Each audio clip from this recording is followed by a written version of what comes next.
তখন ইদি আমি বলেছিল আমরা যত সময় বিয়ে করতে পারি।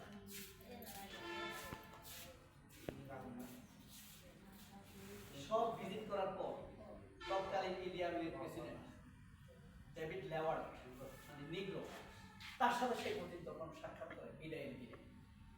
তখন লেওয়ার্ড শেখ হাসিনাকে জিজ্ঞেস করেছিল তোমাদের দেশের সবচেয়ে তোমাদের দেশের সবচেয়ে বড় সমস্যা। শেখ হাসিনা বলেছিল যে আমাদের দেশে পুরুষেরা 2টি বিয়ে করে কিন্তু মেয়েরা 2টি বিয়ে করতে পারে না। তখন লেওয়ার্ড হেসে উঠেছিল, বলেছিল তুমি কি একই সাথে 2টি বিয়ে করতে চাও? তখন শেখ হাসিনা লজ্জা পেয়ে বলেছিল না, এমনটি আমি বলিনি, আমি এমনটি চাই। ঠিক শেখ হাসিনা তখন প্রধানমন্ত্রী হয়। প্রধানমন্ত্রী হওয়ার পর 18 সাল নির্বাচনের আগে তাকে জিজ্ঞেস করা হয়েছিল যে তুমি কি তোমার দেশে শান্তি চাও নাকি তোমার পাওয়ার চাও? তখন শেখ হাসিনা বলেছিল আই ওয়ান্ট পাওয়ার। মানুষ বলুক জাহান্নামে যাক, আমি ক্ষমতা চাই। প্রয়োজনে 2-4-5 মেরে ফেল।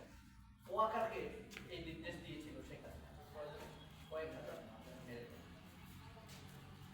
তার ইচ্ছা, অভিপ্রায়, মনের নোংরামি এগুলা কিন্তু আগেই তার মনে ছিল, শুধু ক্ষমতায় থাকার জন্য মাঝে মাঝে দু একটা ভালো কথা সে বলতো। এটা দিয়ে সে পলিটিক্স করতো। শেখ হাসিনা আসলে আমাদের দেশে কেউ না, সে একটা ফাটপা ভারতের শক্তি। ভারতের হয়ে এই দেশের মানুষকে শাসন, শোষণ এবং কিষণ করার জন্য, অত্যাচার করার জন্য, লুটপাট করার জন্য, টাকা পাচার করার জন্য সে তাদের পরিবার এই দেশে আসে। আসলে শেখ হাসিনা বা শেখ মুজিবের পরিবার এই দেশের একটি দুষ্কৃতিকারী পরিবার, এটা ভারত ওরিয়েন্টেড পরিবার।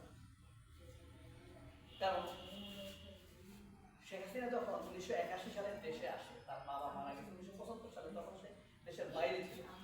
যখন সে দেশে ফিরে আসে তখন এসেই বলেছিল, পায়ের মধ্যে এভাবে মাটির মধ্যে পা দিয়ে বলেছিল এই দেশের মাটি থেকে, মানুষ থেকে আমি প্রতিশোধ নিবই, এদেশ আমার বাবাকে মেরেছে। তারা আরো একটা মজার ঘটনা বলি, মহাত্মা গান্ধীর সাথে একবার নেলসন ম্যান্ডেলার দেখা হয়েছে।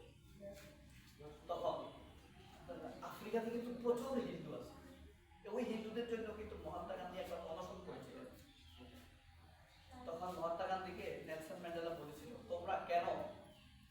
তুমি কেন খালি পায়ে হাঁটো, খালি গায়ে থাকো? তখন মহাত্মা গান্ধী বলেছিল পৃথিবীর উত্তাপ আমি সরাসরি অনুভব করতে চাই। পৃথিবীর মাটির সাথে আমার দেহের মাঝখানে যে জুতা